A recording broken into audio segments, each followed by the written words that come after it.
Brian Carlton on Triple M. Moon Man.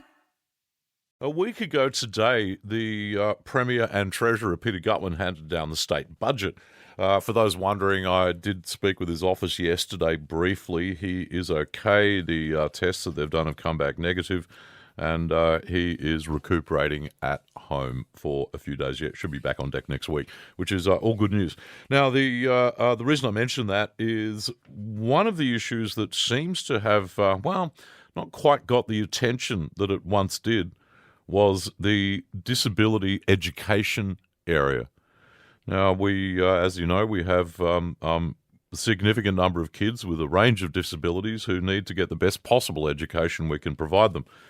The woman largely responsible over many years of lobbying to produce the kind of good results that we've seen over the past few years decided to call it quits a couple of years ago. I'm not sure. I'll find out in a sec whether it was because she thought the job was done or had just run out of puff, but is without question one of the most vigorous and effective lobbyists I've ever seen anywhere doing anything. Her name is Kristen Desmond, and she is the former, boss of the Tasmanian Disability Education Reform Lobby, and I've got her on the line. Hi, Kristen. How are you going? Hi, Brian. How are you? I'm really well, really well. How are you going? Look, it's been a week jumping back in, as you alluded to. I decided kind of early last year with COVID and everything else going on that the process of disability education was in good hands and I could step away. And unfortunately, given the budget that came down this week, I clearly was wrong and I need to step back up again because we've worked too hard to get to this point to see it all go backwards.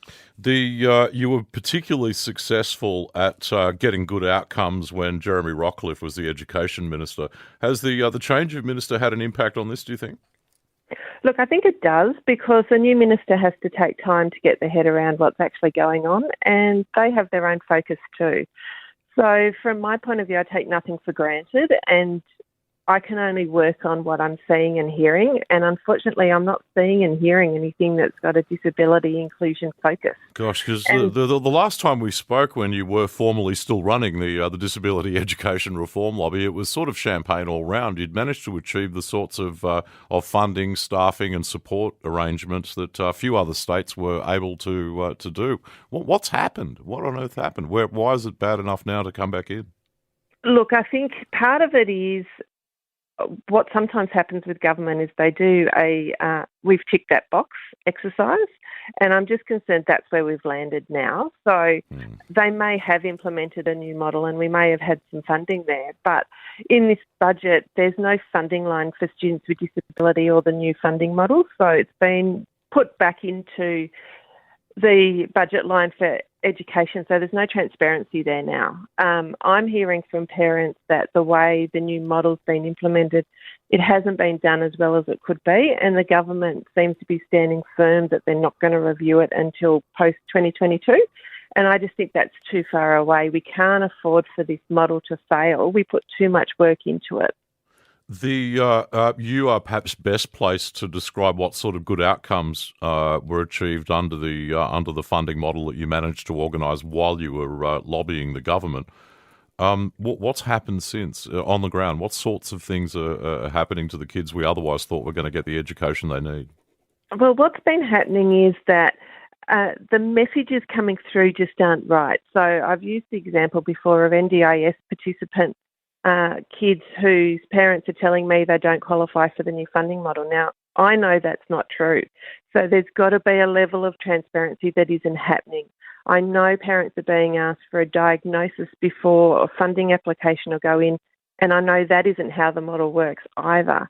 I know teachers are struggling in terms of trying to get the learning plans right because the department keeps changing their mind on what that needs to look like.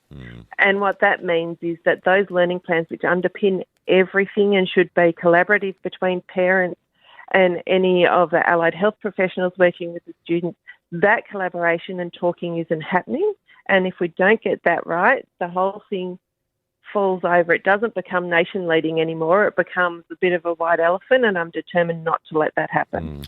Given your previous track record in this space, I would be watching out government, would be my advice.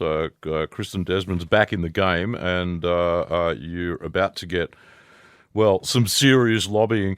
Kristen, obviously, a couple of things need to happen. First up, clarity over the funding model, and as you described, just bundling it into the general education funding is not good enough.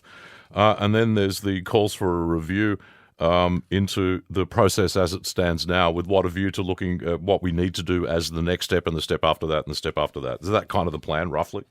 Yeah, it is. I mean, the clarity around the funding going forward, the Minister has confirmed that it's $14 million recurrent funding, but my concern with that is that if you don't actually build any additional funding in, you're saying that there has to be a cap or something else that stops students coming in because they're not identifying that there could be more students out there that are missing out, and we know that there are.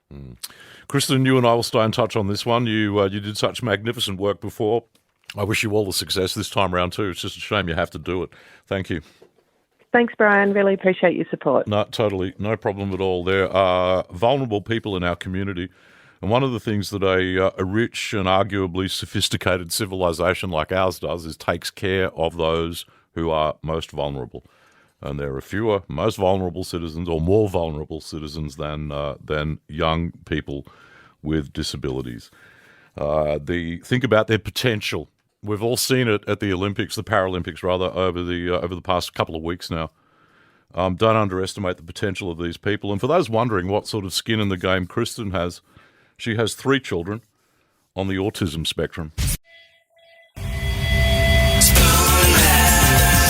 Live from Hobart, 6 a.m. weekdays. Brian Carlton, the Spoon Man, on 107.3 Triple M.